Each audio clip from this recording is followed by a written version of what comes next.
ఈరోజు మేము ఫామ్కి వచ్చాము. ఫామ్కి రావడానికి ముఖ్య కారణం ఏంటంటే ఇది రుద్రాక్ష చెట్టు అండి.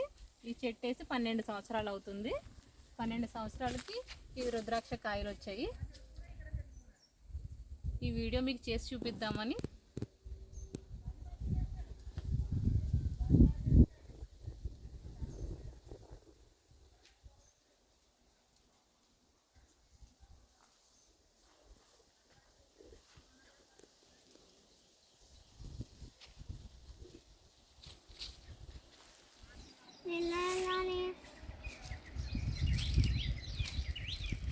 ఇది మన చేపలు కొనుక్కొని రాడే కదా.